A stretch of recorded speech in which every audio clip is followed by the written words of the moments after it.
El poder de los mantras. En general, hay poca diferencia entre la gente que pertenece a una cultura como la tibetana y las de cultura occidental. Fundamentalmente, todos somos seres humanos con los mismos problemas, el mismo tipo de confusión, las mismas emociones y el mismo tipo de ignorancia en nuestra mente. Sin embargo, desde el punto de vista práctico, en lo que concierne al enfoque de las enseñanzas del Dharma, existe una diferencia importante entre los occidentales y los tibetanos.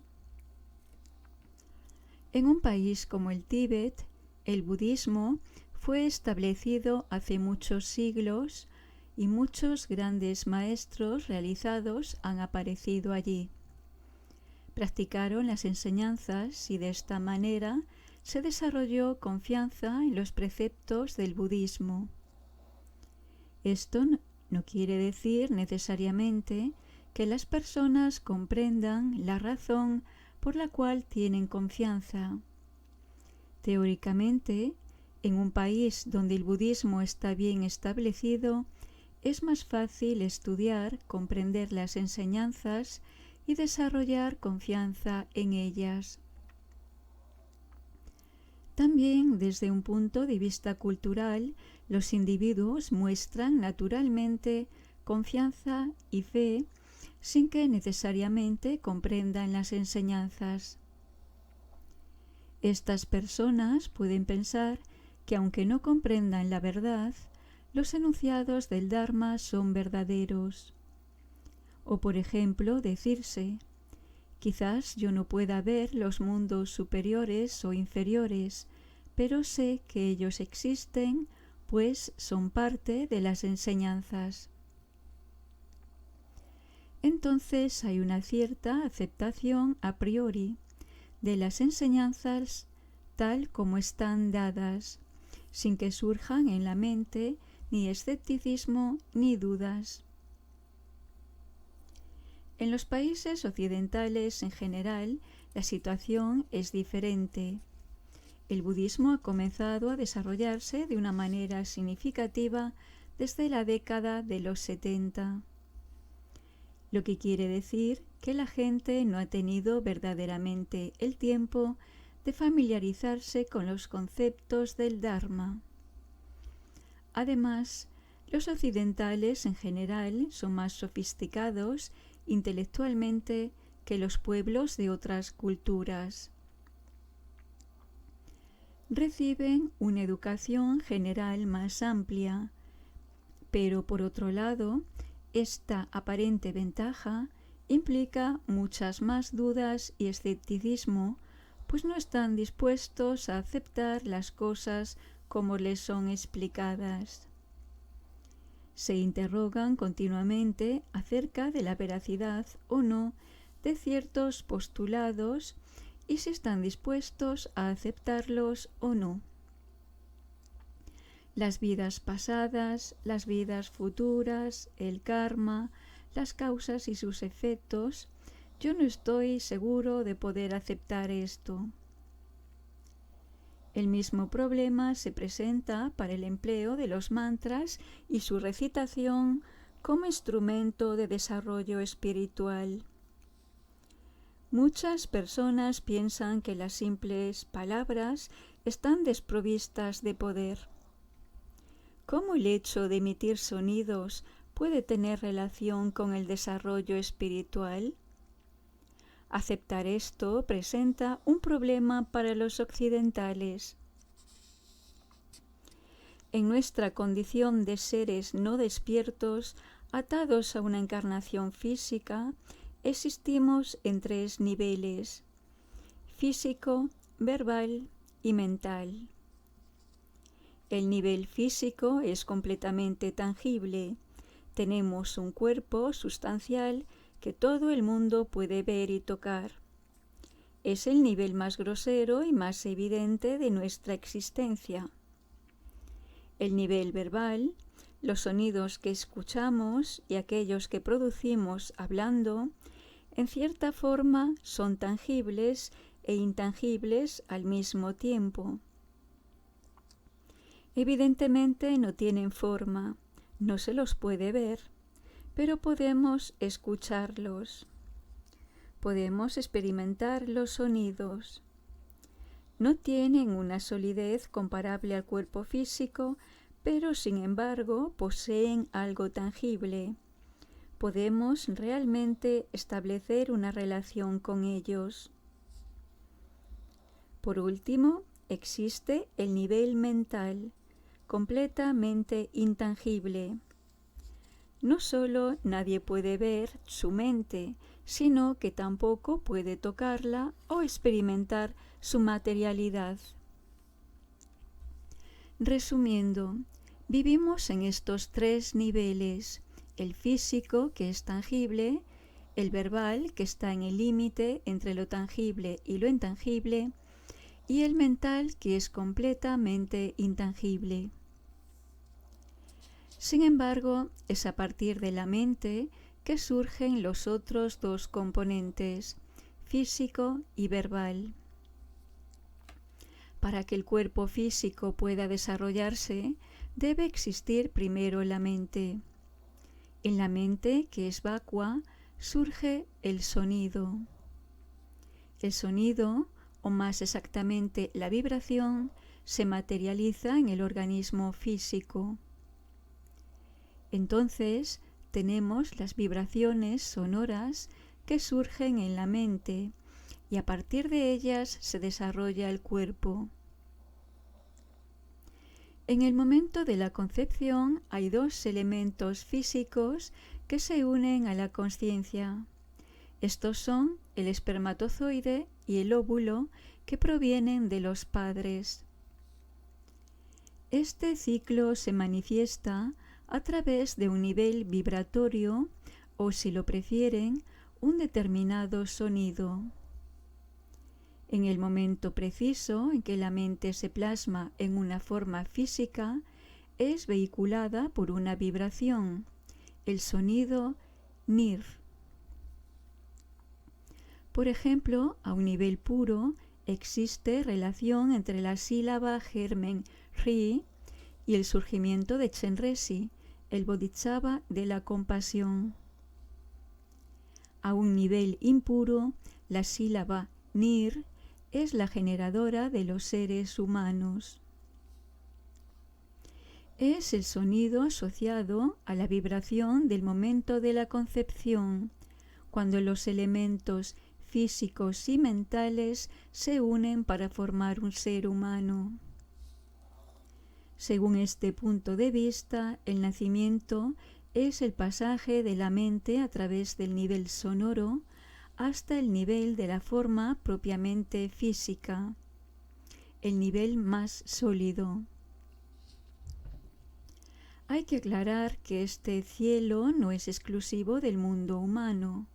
Cada uno de los 6 mundos de la cosmología budista está asociado a una sílaba germen que corresponde al nivel vibratorio particular del momento de la concepción en uno de estos mundos. La sílaba nir corresponde al mundo humano, la a al mundo de los dioses, la su al de los semidioses, da al mundo de los animales, tre al de los pretas, du al de los infiernos. Además, existe un mantra en las enseñanzas del bardo Todol, liberación por audición en el bardo, compuesto por estas 6 sílabas que están asociadas a los 6 mundos de existencia sansárica. En el mundo humano, el cuerpo físico de los seres que lo componen está estructurado de una manera determinada. A nivel psicofísico existen los llamados canales portadores de energía, nadis. El cuerpo humano posee 3 canales principales. El canal central, llamado en tibetano Uma, y a cada uno de los lados un canal paralelo que se llaman Roma y Kyangma. Una descripción más detallada enumera 72.000 canales sutiles de energía que forman la estructura psíquica del cuerpo humano. De estos, en general, hay 10 canales principales divididos en 5 canales originales y 5 canales secundarios. Evidentemente, no se trata aquí de algo físico, sino más bien de un sistema circulatorio de energía que atraviesa todo el cuerpo. Las extremidades de los canales reproducen la forma de las 16 vocales y de las 30 consonantes del alfabeto sánscrito. Es decir, que este alfabeto se origina en las configuraciones de las extremidades de los canales de energía, que establecen la manera particular en que se articula cada sonido. El espectro vocal humano, es decir, su capacidad para articular diferentes sonidos, está dado por la estructura particular de su cuerpo físico. Según la tradición budista, la estructura física de los seres en general está constituida por 5 elementos: la tierra, el agua, el fuego, el aire y el espacio. Sin embargo, en el caso de la existencia humana, que es particularmente afortunada, desarrollada y evolucionada, existe un 6º elemento constitutivo, que es la consciencia trascendente. De ella no tenemos una experiencia directa, pero sin embargo se halla muy cerca de nuestro nivel de consciencia humano. No es este el caso de las otras formas de vida. Este 6º elemento, la consciencia trascendente o primordial, es la propia naturaleza de la mente. Es una experiencia muy cercana a la consciencia ordinaria.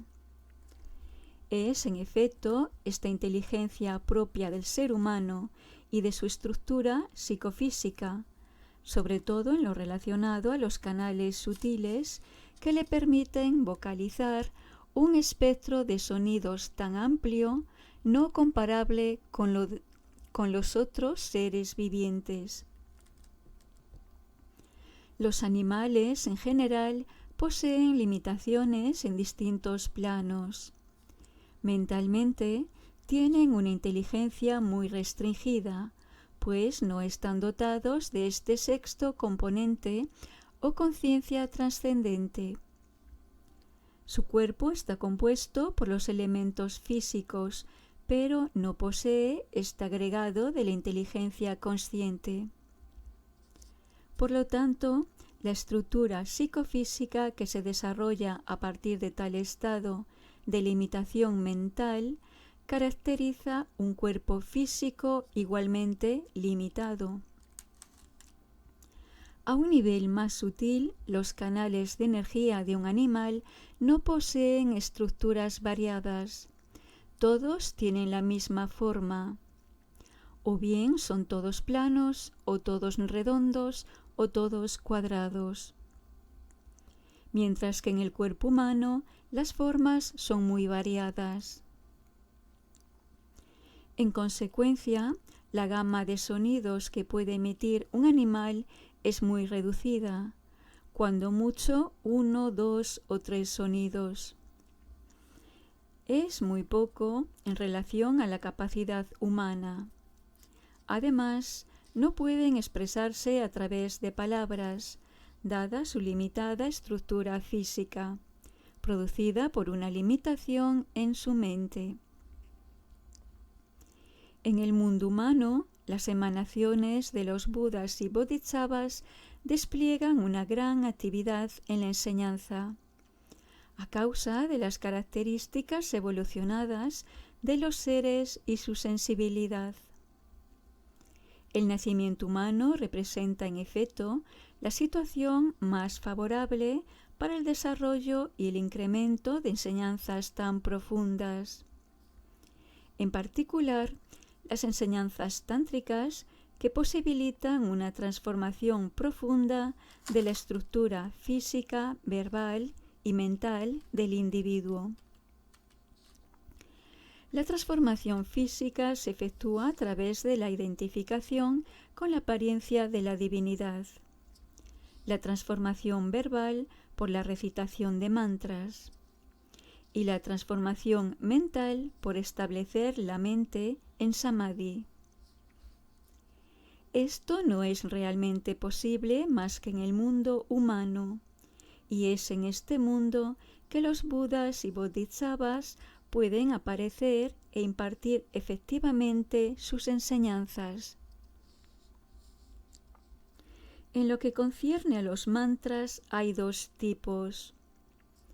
Un primer grupo pueden ser creados por seres que posean inteligencia y sabiduría trascendente. Se los llama mantra nombre, pues la parte central de los mismos está constituida por el nombre de la divinidad o un santo al cual se implora y sobre el que se medita. Por ejemplo, el mantra de Milarepa es Om A Guru Hasa Bensa Hum.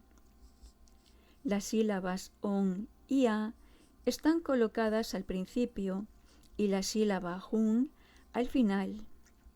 Ellas representan respectivamente el cuerpo, la palabra y la mente, y son comunes a todos los mantras. La sílaba Om está asociada al cuerpo Vajra o cuerpo inmutable, la sílaba A a la palabra Vajra y la sílaba Hung a la mente Vajra. Guru significa lama o maestro espiritual.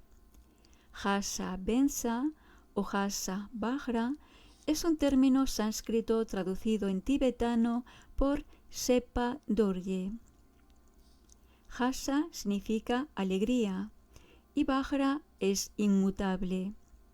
Este era el nombre tántrico de Milarepa. De esta manera, por la sola repetición de este mantra, se está invocando a Milarepa.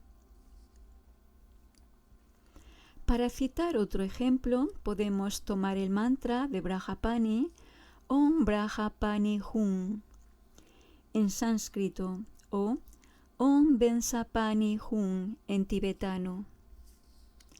Aquí están escritas solo las sílabas del cuerpo y de la mente inmutables, y en el medio el nombre de la divinidad, Brahapani, como el componente de la palabra. Existen numerosos ejemplos de este tipo de mantras que podríamos llamar fabricados. Esto no quiere decir en absoluto que nosotros podemos ponernos a crear mantras, pues no poseemos aún la sabiduría suficiente. Un maestro espiritual puede crear este tipo de mantras que serán completamente válidos, pues están compuestos únicamente a partir de sílabas existentes y del nombre de la divinidad o del santo al cual se invoca. En el caso del segundo tipo de mantras, pueden ser creados solamente por bodhisattvas de la octava, novena o décima tierra, o completamente iluminados.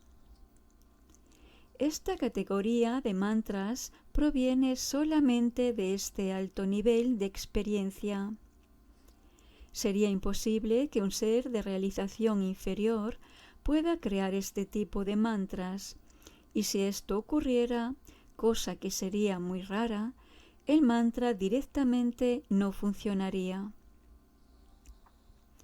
En efecto, Un individuo que no tiene la realización ni la comprensión de la naturaleza de los fenómenos, de la naturaleza de la realidad, es simplemente incapaz de crear un mantra específico, con un fin específico y que sea eficaz. Por el contrario, para un bodhisattva de excelentes cualidades, es posible generar este tipo de mantras que serán eficaces en relación a la finalidad planeada. Este ser posee, en efecto, una comprensión total y precisa de todos los elementos de la situación. Un ser que ha realizado la primera tierra de Bodhisattva es muy diferente de nosotros. No es un ser ordinario, dado que tiene una comprensión muy precisa de la naturaleza de la mente. Su comprensión quizás no es aún total, pero es estable. Posee una gran libertad interior que le permite expresarse con total independencia. En este nivel, que podríamos llamar inicial de realización, la mente puede mantener en un solo instante 100 estados de concentración meditativa sin ser perturbada o extraviada. Asimismo, esto puede encontrarse en un solo instante 100 Budas, experimentar 100 tierras puras, emanarse de 100 maneras diferentes, trabajar por el bien de 100 seres, recordar 100 vidas pasadas y ver 100 estados de existencia futuros, etc. Todo ello lo puede hacer en un solo instante. Pero incluso en este extraordinario nivel de realización muy avanzado, no puede crear mantras de esta segunda categoría, pues le falta la sabiduría necesaria. Los poderes y cualidades inherentes a la primera tierra de Bodhisattva se multiplican por 10 en el ámbito de la segunda tierra y se desarrolla la capacidad de mantener 1000 estados de concentración en un solo instante, experimentar 1000 tierras puras, etc. Los poderes y cualidades se multiplican por 10 en cada tierra. Sin embargo, incluso la realización ligada a la séptima tierra no permite que un mantra aparezca espontáneamente. Es decir, no se puede crear un mantra incluso a partir de este estado de conciencia. En la octava, novena y 10ª tierra de Bodhisattvas, llamadas las 3 tierras puras, son obtenidas cualidades que se denominan la capacidad de control o poder. Estas capacidades son 10. El Bodhisattva comienza a tener dominio sobre la duración de la vida, las condiciones del renacimiento, el karma, la riqueza, el poder de realizar deseos puros, etc. Por ejemplo, un ser de cualquiera de estas 3 tierras puras tiene control sobre su renacimiento. Esto significa que puede renacer en el mundo que desee, ya sea dentro del samsara o en cualquier reino puro, allí donde sea necesario. Así, lo único que tiene que hacer es tomar la decisión de renacer en ese lugar particular y el nacimiento se produce. Tener el poder de formular deseos puros significa que puede realizar inmediatamente el anhelo que surge en su mente. El Bodhisattva, que tiene poder sobre las riquezas, posee la capacidad de producir una lluvia continua de riquezas. Con este poder, por ejemplo, podría colmar la tierra entera de todo tipo de tesoros. En cuanto al poder sobre el karma, este ser tiene la capacidad de eliminar, o por lo menos diferir, el karma negativo de un individuo de tal manera que éste no experimente el resultado kármico inmediatamente como debería hacerlo. Este tipo de poderes comienzan a manifestarse a partir de la 8ª tierra y se desarrollan a lo largo de la 9ª y la 10ª. Estas cualidades se vuelven aún más vastas y profundas a medida que el Bodhisattva progresa. Para los seres que han alcanzado estas tierras puras, se efectivizan 4 estados de conciencia puros y precisos. El primero es el conocimiento puro y preciso de los fenómenos del samsara y del nirvana, de todas las formas de experiencia. El segundo es un conocimiento puro y preciso de la causalidad, es decir, las causas y condiciones que producen el samsara y el nirvana. Este bodhisattva puede ver claramente cómo los diferentes factores de una situación llevan a un resultado particular. Puede ver el sentido de la situación en su conjunto y al mismo tiempo ser consciente de las partes.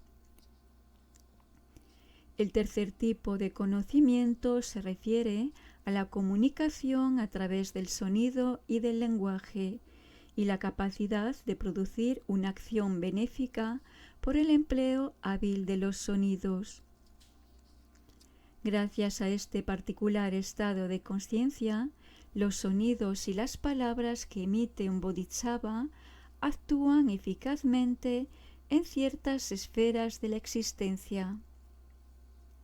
El cuarto tipo de conocimiento permite reconocer el proceso kármico, el resultado de una acción cometida. Tiene la capacidad de ver el vínculo entre la causa y el efecto.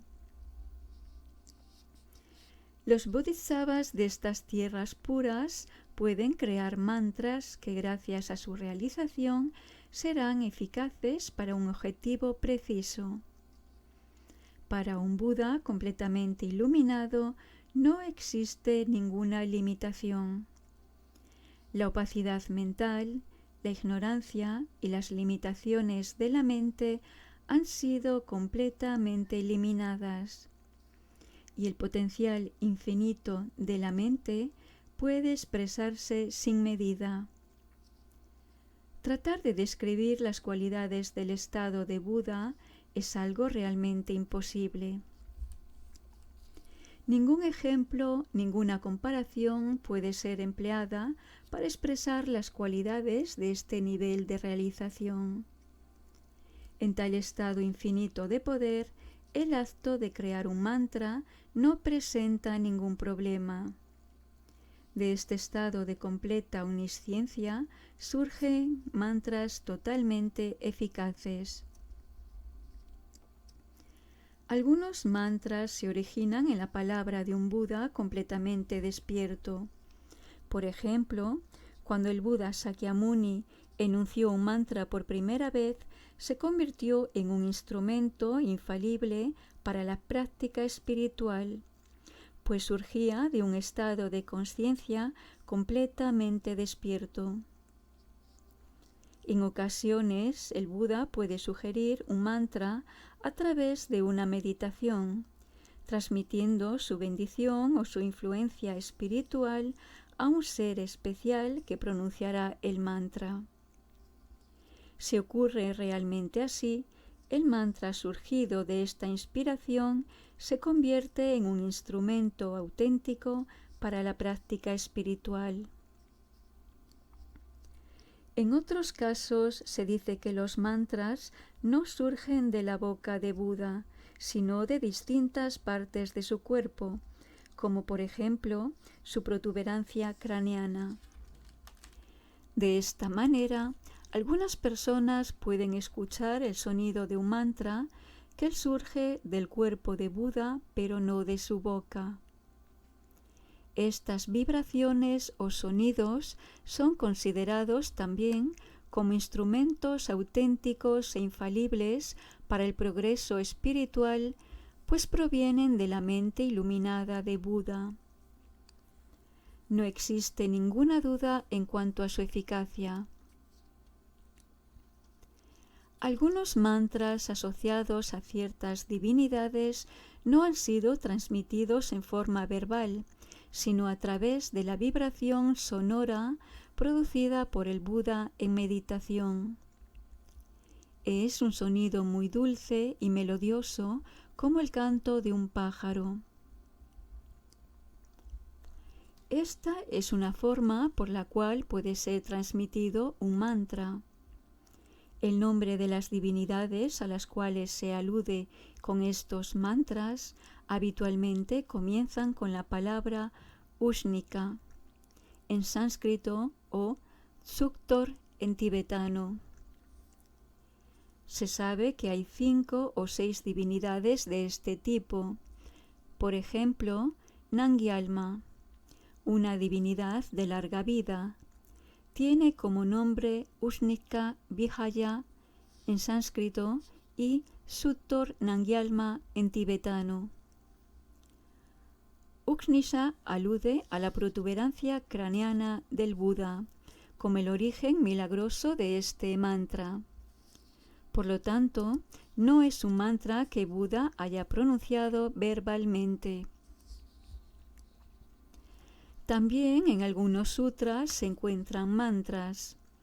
En el Sutra de la Gran Liberación hay un largo mantra que empieza con la invocación Namo Buddhaya, Namo Dharmaya, Namo Sanghaya, que fue enunciado por Buda cuando enseñó este sutra y recopilado como parte de los discursos que Buda pronunció.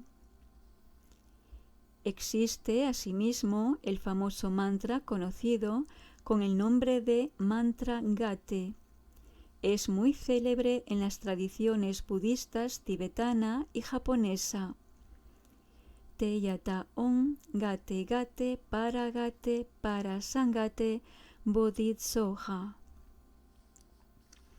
Fue pronunciado cuando el Buda bendecía al Bodhisattva de la compasión Arya Avalokitesvara, inspirándole este mantra. La escena está descrita en el Sutra del Corazón. El Buda estaba en Samadhi y a través de su influencia espiritual inspiró al Bodhisattva Avalokitesvara para que enseñara el mantra a los demás. Así hubo una transmisión directa de Buda a través del Bodhisattva. En todos estos casos se trata de mantras auténticos surgidos de la realización del Buda. La primera función que cumplen los mantras es la de purificarnos del velo de la negatividad, de la ignorancia y por otra parte desarrollar en nosotros cualidades positivas, acrecentar el mérito y acercarnos al despertar.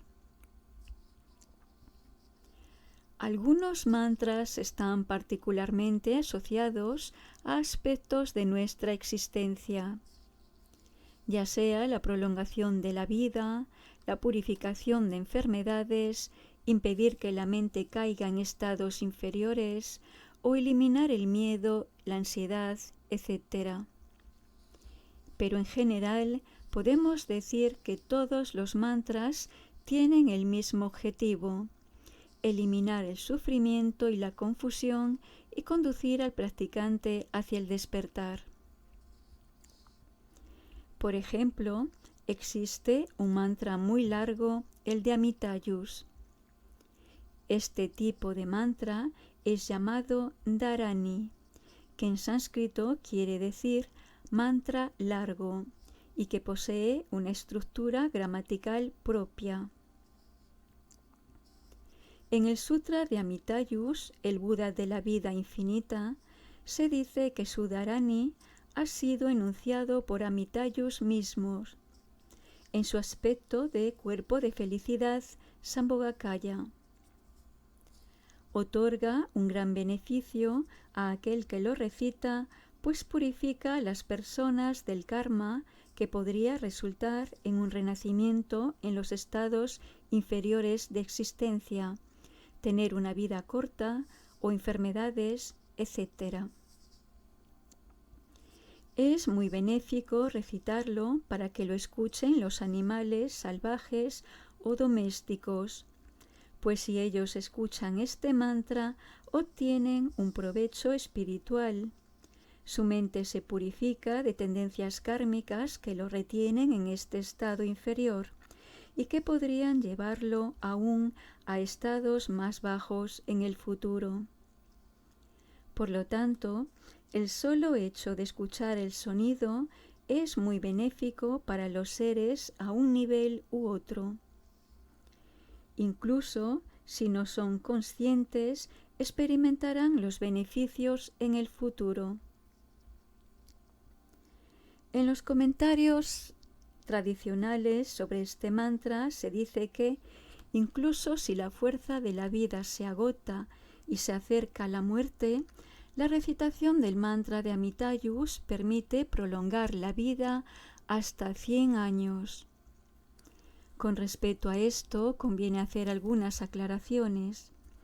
En primer lugar, en tiempos del Buda Sakyamuni, el promedio de vida era de 100 años. Era el máximo de duración en esa época, razón por la cual se hace mención a esta cifra.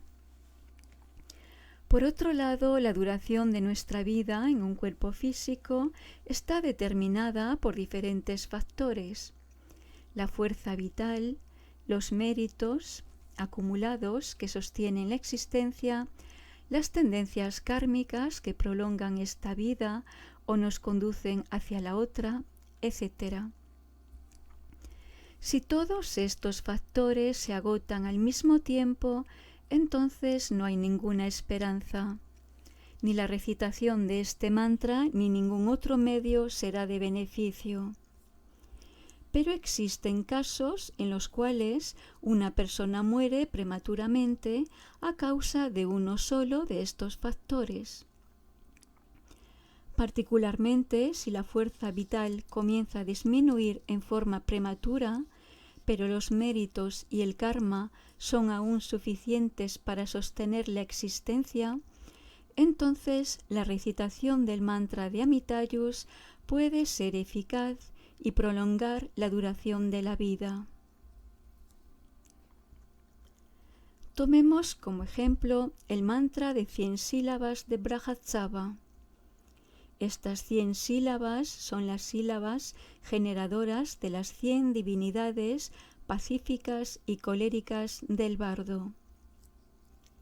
De esta manera, las 100 divinidades están representadas potencialmente en las 100 sílabas de este mantra.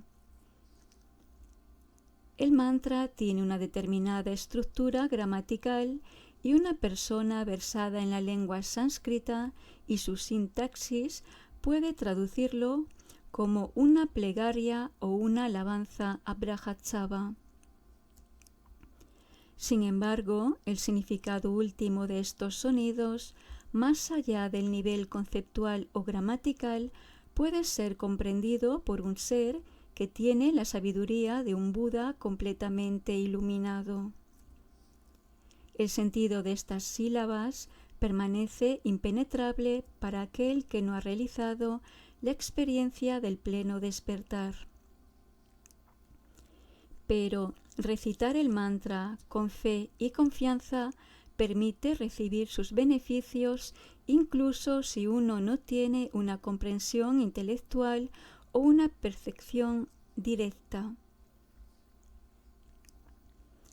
En el sendero tántrico, enfoque particularmente profundo y extraordinario, el concepto de samaya, compromiso o vínculo iniciático es esencial.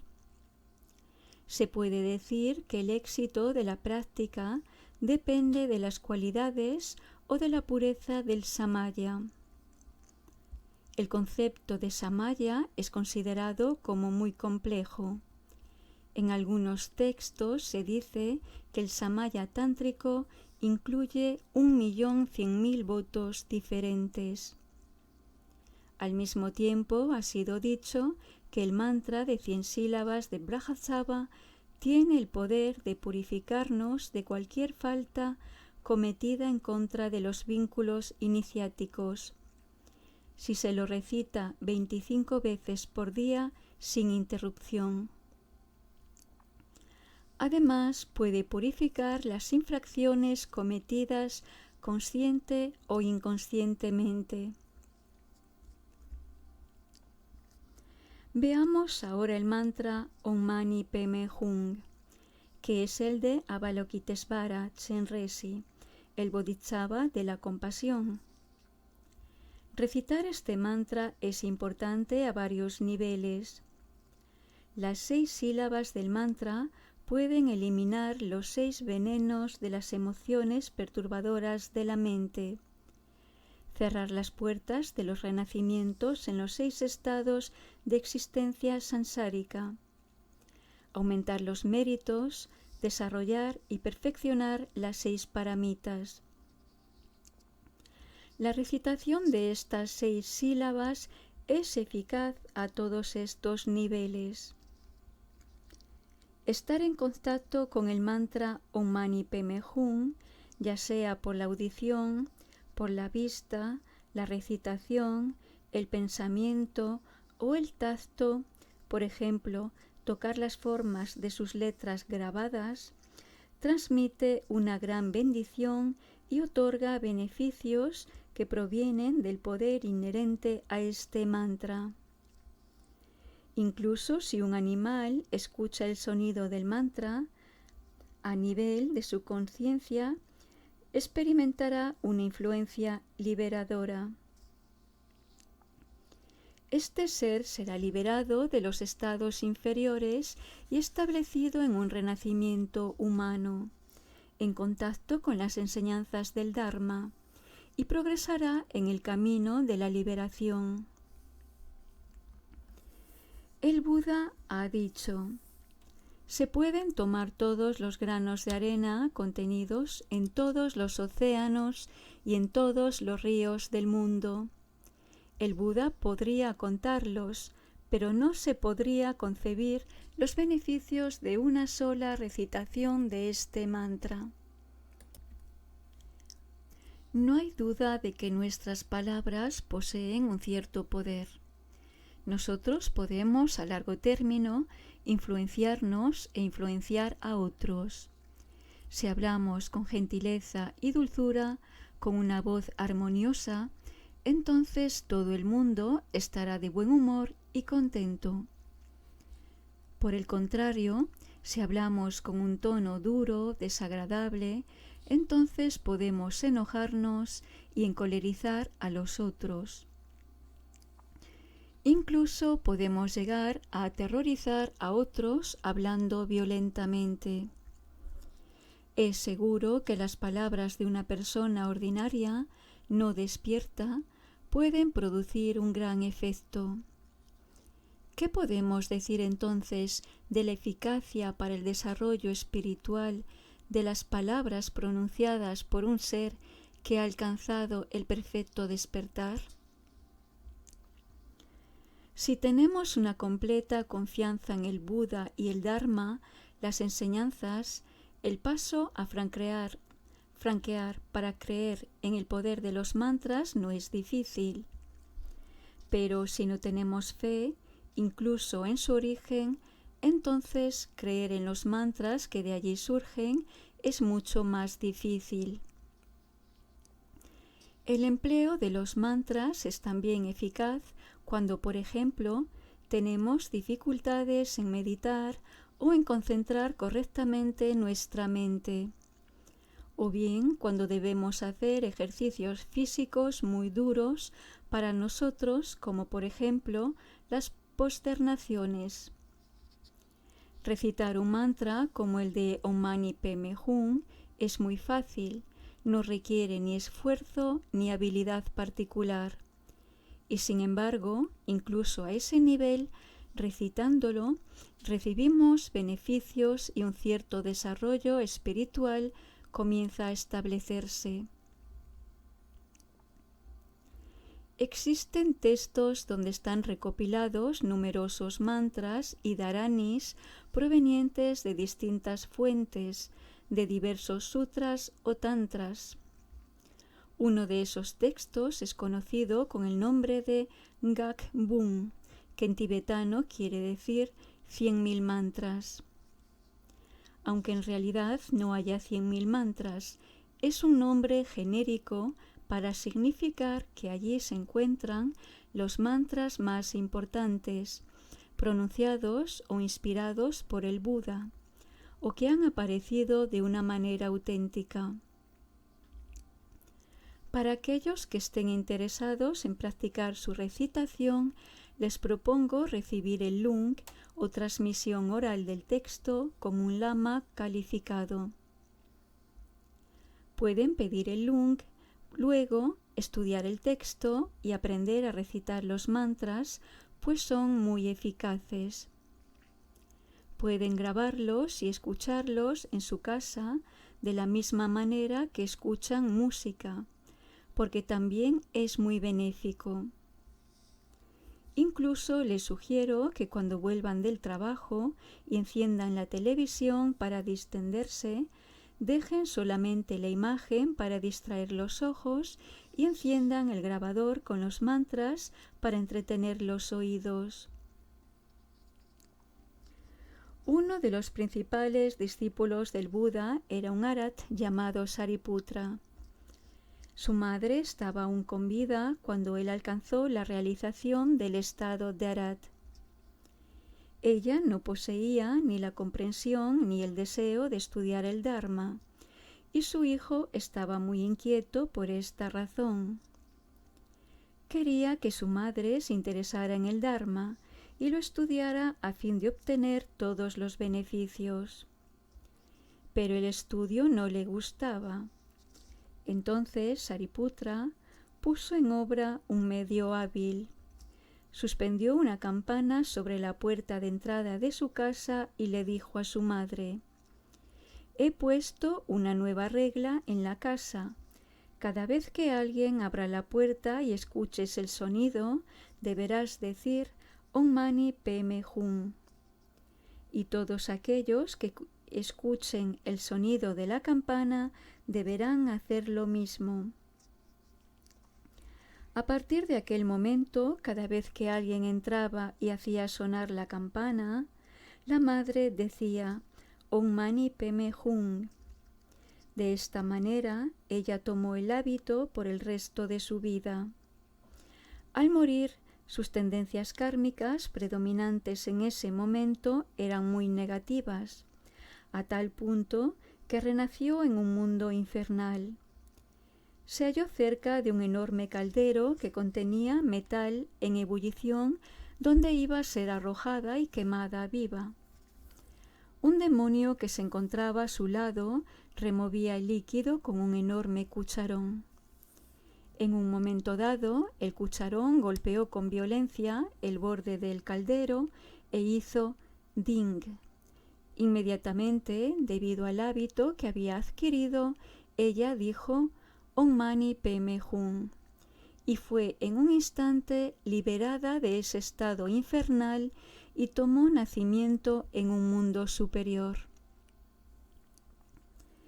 Esta es una manera de ayudar directamente a un ser humano, animal u otro. Si escuchan el sonido del mantra Om Mani Padme Hum, esto no puede hacerles ningún daño, sino por el contrario les será de gran beneficio. De esta manera, uno puede ayudar mucho a los demás y contribuir muy rápidamente a su desarrollo espiritual.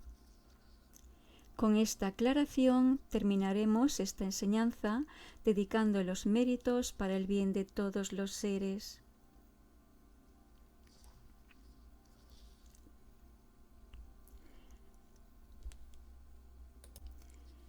Estos son algunos mantras. Un a Guru Hasa Bensa Hung. El mantra de Milarepa, el gran santo que alcanzó el completo despertar en una vida. Su recitación desarrolla la diligencia y el fervor en la práctica. Om Bensa Pani Hung.